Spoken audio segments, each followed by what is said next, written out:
Se você quer trabalhar com animais, eu sinto lhe informar que amar não é suficiente. Quando a gente fala de amar, significa cuidar, zelar. Só que vamos parar para analisar. Quando a gente ama, por exemplo, nossos bichinhos de estimação, quando eles estão doentes, a gente fica doente também. A gente fica triste. A gente fica com dó. E quando a gente tem esse sentimento, a gente não consegue fazer as coisas acontecerem. Por mais que você seja, por exemplo, um médico veterinário, quando o seu cachorro está doente, você tem que levar para outro veterinário. Porque o seu sentimento te impede de fazer um trabalho. E por que é que eu tô falando isso? É muito comum a gente ver calouros, né? Eu mesma já fui caloura. E sempre tem aquele pensamento de que eu escolhi o curso, seja veterinária, zootecnia, biologia, seja o que for. Mas sempre tem aquele pensamento de que eu escolhi esse curso porque eu amo animais, porque eu prefiro trabalhar com animais do que trabalhar com gente. Mas essa, sem dúvida, é o maior equívoco que uma pessoa pode ter ao escolher a sua carreira. Eu já fui caloura, é óbvio que eu já falei essas coisas. É óbvio que quando eu escolhi zootecnia, eu escolhi porque eu queria trabalhar com animais, porque eu achava, não, eu só vou cuidar de animais, o máximo de contato que eu vou ter vai ser com os criadores, donos de propriedade, enfim. Só que depois que a gente entra nesse mundo, a gente percebe que não é bem assim. Quando eu falo que a gente não pode só amar, é porque você só ter amor por aquilo se torna uma limitação. Eu já vi várias e várias vezes, inúmeros posts e inúmeras pessoas falando que você, quando vai escolher sua profissão, sua carreira, você também tem que escolher aquilo que você tenha paixão. Só que, será que tá certo isso? Será que você ter paixão pelaquilo que você faz é suficiente para te tornar um profissional competente? Vamos dar alguns exemplos aqui.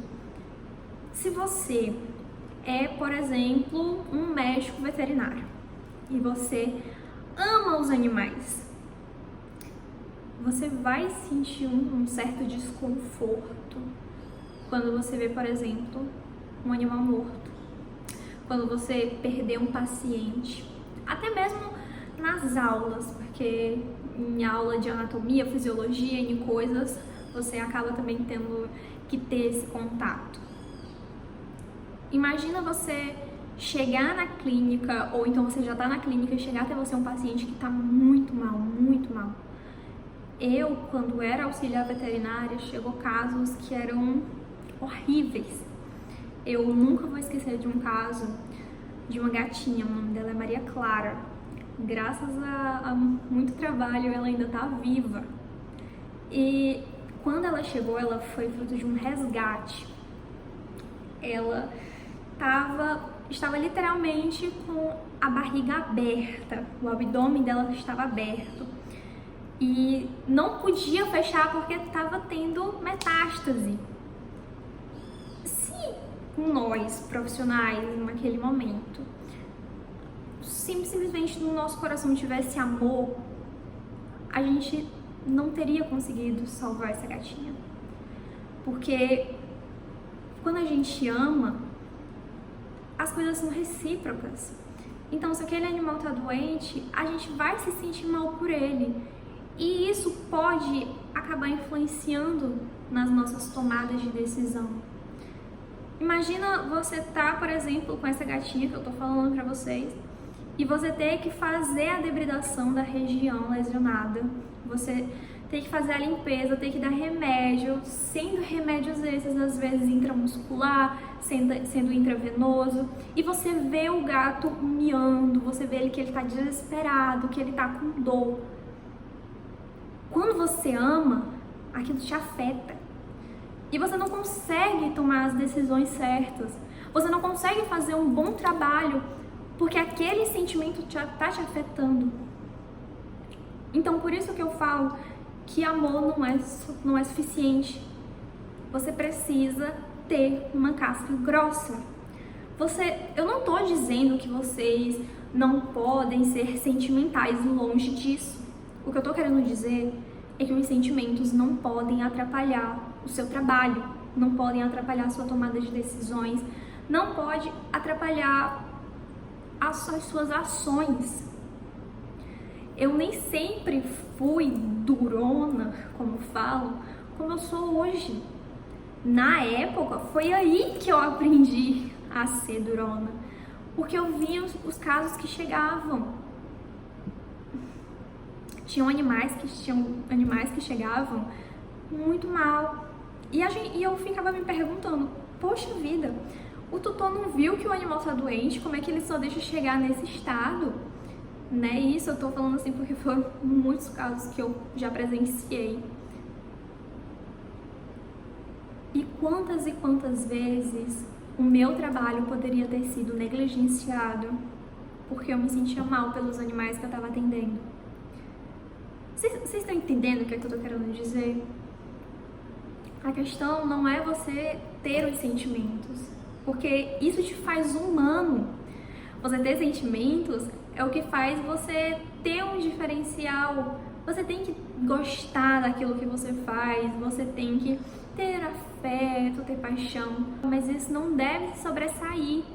Você também deve ser um profissional acima de tudo. Trazendo outro exemplo, hoje é sábado de carnaval e eu tô trabalhando. A gente tá tendo emergência de abelhas e eu me prontifiquei pra vir, pra poder cuidar delas e tudo mais. Quem me acompanha no Instagram, inclusive eu até postei por lá todo o processo de criação de rainhas. Mas hoje, por exemplo, eu abri mão de estar em casa, abri mão de estar com a minha família, porque eu poderia ter viajado para ver minha família, meu noivo. Eu podia estar descansando, enfim. Mas eu vim. E é engraçado porque é a primeira vez que eu tô fazendo esse tipo de manejo com rainhas, na verdade com abelha em geral.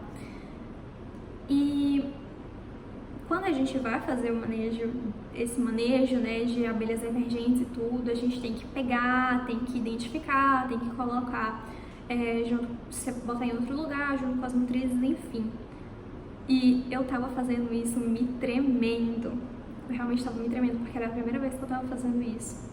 E eu tava com medo de matar as rainhas, alguma delas no caso. Porque literalmente tem que segurar assim pra poder marcar e tal. E nossa, isso aí ficou, né? Eu já fiz umas 5, mas ainda assim, toda vida que eu vou pegar outra, eu fico me tremendo com medo de matar elas. Porque isso pode afetar todo o trabalho, né? Perder uma é significativo ainda. Mas o que é que eu penso?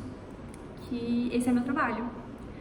Que pode machucar elas podem ficar incomodadas, eu corro o risco de receber uma ferroada uma hora ou outra, pode acabar morrendo alguma no processo, faz parte, mas é o meu trabalho e eu tenho que fazer isso, eu não posso deixar os meus sentimentos me influenciarem. E também aproveitar que eu estou falando nesse âmbito de universidade, eu já participei de vários projetos, né? Principalmente com frangos, né? Frangos de corte e tal. E um dos últimos projetos que eu participei envolvia abate. Eu não sou uma das melhores pessoas para isso. E eu mesma, né, não gosto de abater animais nem nada. E logo quando eu cheguei, no primeiro dia quando eu cheguei, eu já me deparei assim com o pessoal torcendo o pescoço, fazendo a sangria e tudo mais. Eu lembro que na hora que eu cheguei, a minha professora olhou pra minha cara, ela, oh meu Deus, você chega a estar com o coração na mão, né? E aí eu concordei com a cabeça e já fui pro meu posto para dar seguimento ao projeto. Eu não tava na melhor situação. É uma coisa assim um pouco, para quem não gosta, no caso, é um pouco nojento, mas é necessário, porque é o meu trabalho. Eu tava lá para trabalhar, então eu fui e pronto. E depois que tudo passou, eu refleti um pouco, né? Porque a gente também não pode ser sempre frio, a gente tem que aceitar as nossas emoções, entendê-las, mas também tem que... tudo tem um prazo, então você não pode aceitar aquela emoção para sempre, não pode deixar ela te dominar. Então depois disso, eu parei um pouco, refleti sobre o que aconteceu e ok. E aí, no outro dia, eu fui de novo para acompanhar o abate de outro lote de animais. Isso sem falar de quantas e quantas vezes eu já fui visitar uma propriedade que era notório um animal que não estava bem. Um animal que, por exemplo, estava com diarreia ou que estava com cólica. Isso é muito comum, mas que enquanto profissional eu tenho que fazer meu trabalho. E qual é o meu trabalho? Sanar a dor dele. E também não pode deixar de fora que dentro da área de agrárias e, enfim, quando você mexe com o animal, você acaba trabalhando muito mais com gente do que com o próprio animal. Porque o animal ele não fala. Não é como se você chegasse para o animal e falasse, o que você tá sentindo? E ele fosse te falar todos os sintomas dele. Ou então ele fosse falar para você, não consegui ganhar tantos quilos. Isso nunca vai acontecer. Por exemplo, se você vai trabalhar no meio de nutrição, tem vezes que você nem olha para o animal. Você só sabe que o animal existe, que ele tem aquela propriedade, mas você só fala com o proprietário. O animal tem isso aqui, pasto tal, tem tanto de recurso, tecnificação isso, ok, então a ração vai ser essa. Você quer, sei lá, você quer ganhar quantos quilos de peso vivo? Tanto, ok, siga essa dieta aqui. E só. Então, o que eu tô querendo trazer aqui pra vocês é a realidade, que é uma coisa que praticamente ninguém fala, né? Nas redes sociais o pessoal só mostra o lado bom de tá na profissão, tá na universidade, mas ninguém nunca fala esse real, as dificuldades reais, digamos assim. Antes que eu me esqueça, eu me chamo Kérbia, eu sou estudante de zootecnia, tenho muita afinidade com a área de microbiologia. Me acompanhe também na rede vizinha, @KérbiaBispo, por lá eu mostro minha rotina dentro da universidade, principalmente a parte de microbiologia, algumas coisas de bromatologia também. E esse era o recado que eu queria deixar aqui pra vocês. Um beijo e até a próxima.